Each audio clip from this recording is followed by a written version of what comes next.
Hello viewers, இனி நம்ம பார்க்க போறது ஒன் பீஸ் எபிசோட் 686 பார்ட் 1.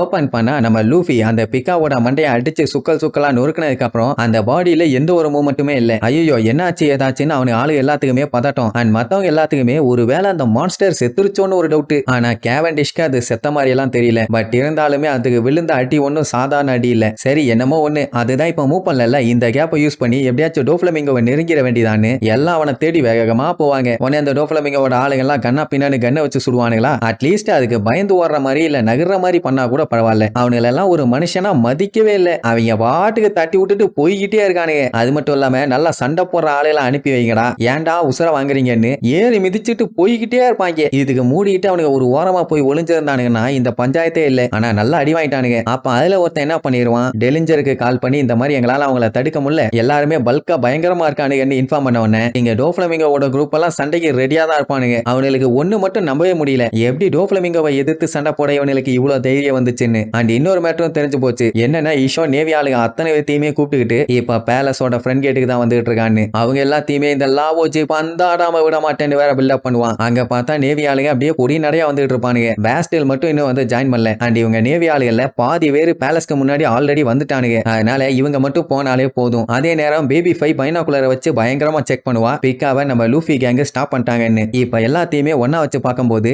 மொத்தமா 4 குரூப் பேலஸை நோக்கி வந்துட்டு இருக்காங்க. அதுல முதல் குரூப் அதான் கொலோசியத்துல சண்டை போட்டானுங்களே நியூ வேர்ல்ட சேர்ந்த டஃப்பான ஃபைட்டர்ஸ். அவனுங்க எல்லாரும் குரூப்பா சேர்ந்து ஒரு சைடு வரானுங்க. ரெண்டாவது குரூப்ல ஒரே ஒரு ஆள் தான், அது கிங் ரிக்குவோட முன்னாள் கமாண்டரான கைரோஸ். அவன் தான் கொலோசியத்தோட வரலாற்றிலேயே ஸ்ட்ராங்கஸ்ட் மேன். என்ன அவனை அட்டாக் பண்றது எல்லாமே நார்மல் மக்கள், இல்லன்னா எல்லாத்தையும் பொலந்து கட்டிட்டு அப்பவே கிளம்பி இருப்பான். அவனை அட்டாக் பண்ணிட்டே கெஞ்சுவானுங்க, தயவு செஞ்சு நீயா வந்து சரண்டர் ஆயிரு, இல்லன்னா நாங்க எல்லாருமே செத்துருவோம், எங்களுக்கு இதை விட்டா வேற வழி இல்ல. அவன் சொன்ன 12 கிரிமினல்ஸையுமே சாக்ரிஃபைஸ் பண்ணா மட்டும்தான் எங்க ஃபேமிலியையும் இந்த ஊரையும் காப்பாற்ற முடியும். அதனால நீங்களே வந்து சரண்டர் ஆயிருங்கன்னு அவனுங்க சொல்லுவானுங்க. அதுக்காக கைரோஸ் போய் கையை நீட்டி இந்தாங்க விளங்க மாட்டுங்க நான் சொல்லுவான். அவனோட ஒரே குறிக்கோள் எப்படியாச்சும் பேலஸ்க்கு போய் அந்த காவாலி பையில காவு வாங்கணும்னு. அடுத்து மூணாவது பைரட் ஹண்டர் ஜோரோ, நாலாவது லூஃபியும் ட்ரெஃபால்கர் ஆகும். அவனு என்னடான்னா மேல இருந்து ஸ்கேட்டிங்ல அப்படியே என்ஜாய் பண்ணிட்டே வருவானுங்க. இவனுங்க சண்டை போட வந்தானுங்களா இல்ல ட்ரிப்புன்னு என்ஜாய் பண்ண வந்தானுங்களான்னு தெரியல, ஆனா என்ஜாய் பண்ணுவானுங்க. லூஃபிக்கு தான் செம்மையா கடுப்பாயி, ஏன்டா எரும மாடுகளா இன்னும் எவ்வளவு நேரத்துக்குடா ஏறி உட்காந்து என் உசுர வாங்குவீங்க,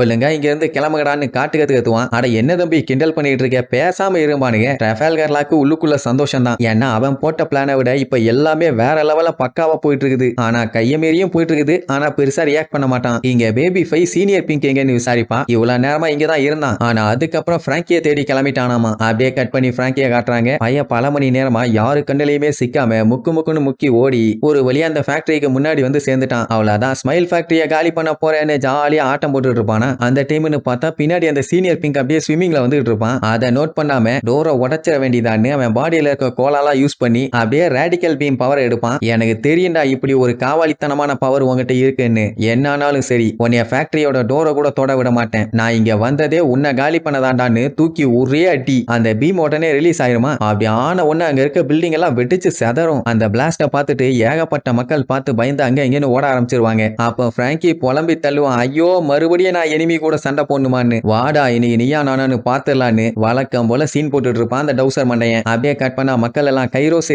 ஒழுங்கா நீ வெளியில வந்துரு, நீ வெளியில வரலன்னா நாங்க தான் உன்னை வந்து புடிச்சாகணும், அண்ட் நாங்க இதை பணத்துக்காண்டி பண்ணல, எங்க உசுரை காப்பாத்திக்க தான் இதெல்லாம் பண்றோம், நாங்க மட்டும் இதை பண்ணாம விட்டோம்னா என்ன ஆகும்னு உனக்கே நல்லா தெரியும், அவங்க எல்லாத்தையுமே வெட்டி கொன்னுருவான், எங்களுக்கு இதை விட்டா வேற ஆப்ஷன் இல்ல, இந்த கெட்ட கனவை நாங்க சீக்கிரமா முடிச்சாகணும் அப்படி இப்படின்னு பயங்கரமா புலம்புன உடனே கைரோஸும் சரி ஓகே நானும் சண்டை போடலன்னு சொல்லி கத்திய உள்ள வச்சுட்டு, இப்ப என்ன உங்க எல்லாத்துக்குமே இந்த சண்டையை ஸ்டாப் பண்ணுமா, நீங்க எடுத்த முடிவு எதுவுமே தப்பு இல்ல, உங்க நிலைமையில யாரா இருந்தாலும் இதைத்தான் பண்ணுவாங்க, அண்ட் உங்ககிட்ட நான் சரண்டர் ஆகிறதுக்கெல்லாம் இப்ப எந்திரிக்கல, சட்டு புட்டுன்னு சீக்கிரமா போய் அவனை கொல்லணும்னு சொல்லி அப்படியே ஒரு ஜம்பை போட்டு அவங்க எல்லாத்தையும் தாண்டி எஸ்கேப் ஆகி ஓடுவான். அவ்வளவுதான், மக்கள்லாம் பயங்கர கடுப்பாயி கண்ணா பின்னா அவனை சுட ஆரம்பிச்சிருவாங்க. அவன் போகும்போது எனக்கு ஒரு கடமை ஒண்ணு பாக்கி இருக்கு, அதை முடிக்காம நான் பின்வாங்கிறது இல்லன்னு வெறி கொண்டு போவான். அப்படியே கட் பண்ணா அந்த புல்லு ஜாலியா மேல இருந்து ஸ்கேட் பண்ணிட்டே வரும். நம்மளுக்கு வேற மேலதானே உட்கார்ந்து இருக்கானுங்க, அவனுக்கு என்ஜாய் பண்ணுவானுங்க. லூஃபி இருந்துகிட்டு அந்த மாடை சூப்பர்னு பாராட்டி தள்ளுவான். அதுக்கு சந்தோஷம் தாங்க முடியல. இதே மாதிரி வேகத்துல போனாலே இருந்தாலே போதும் சட்டு புட்டுன்னு அந்த டோஃப்ளமிங்கோவை காலி பண்ணிடலாம், அவனை விடக்கூடாது, கண்டிப்பா அடிச்சு காலி பண்ணியே தீர்வேன்னு சொல்லிட்டு இருப்பான். இப்படி பேசினா இடையில 2 கிராஸ் டாக் வருமேட்டு பின்னாடி பார்த்தா அவனுக்கு 2 பேரும் அவனுக்கு பின்னாடி பார்த்துட்டு இருப்பானுங்க. என்னன்னா அங்க டம்மு டம்மு டம்மு டம்முன்னு வெடிக்கிற சவுண்டு. அட ஜோரோவும் பிக்காவும் சண்டை போடுறாங்கல்ல, அந்த எஃபெக்ட் தான்.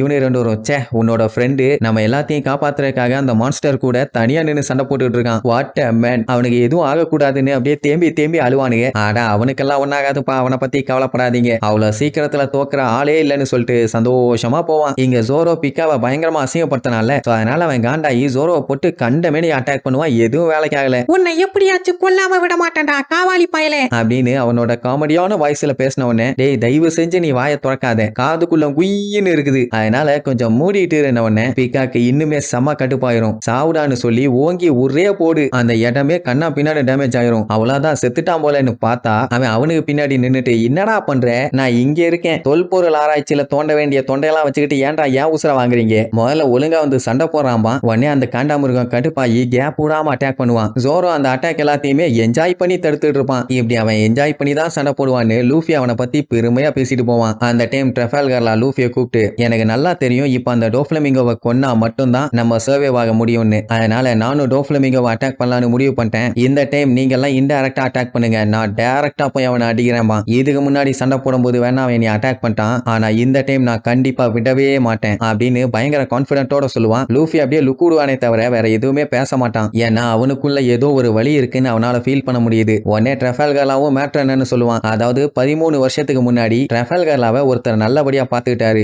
ஆனா அவரை அந்த டோஃப்ளமிங்கோ கொன்னுட்டான். அதெல்லாம் ஒரு கொடுமையான சம்பவம். அவரோட பேரு கொராசோன். அவரு தான் இதுக்கு முன்னாடி டோஃப்ளமிங்கோவோட ஃபேமிலியில டாப் எக்ஸிகியூட்டிவா இருந்தவர். இதை கேட்டவொடனே லூஃபிக்கெல்லாம் தூக்கி வாரி போடும், அவனும் அவங்க குரூப்பை சேர்ந்தவனான்னு. ஆக்சுவலா அவரு தான் ட்ரெஃபால்கர்லாவோட உயிரையும் காப்பாத்தினது. அப்படின்னா பேமிலின்னு அந்த டோஃப்ளமிங்கோ பேமானி பையன் சொன்னது எல்லாமே சும்மா சீனுக்காக தான். யாரா இருந்தாலும் சரி அவனுக்கு பிடிக்கலன்னா போட்டு தெளிவான் போல. அதுக்கப்புறம் தான் ட்ரெஃபால்கர்லா இன்னொரு மேட்டர் சொல்லுவான். அது வேற யாரும் இல்ல, பயாலஜிக்கலா அவன் என்னோட தம்பின்னு சொல்லுவான். எது தம்பியான்னு சொல்லி லூஃபி பயங்கரமா ஷாக் ஆவான். அவ்வளவுதான், நெக்ஸ்ட் எபிசோட்ல மீட் பண்ணலாம். டாடா.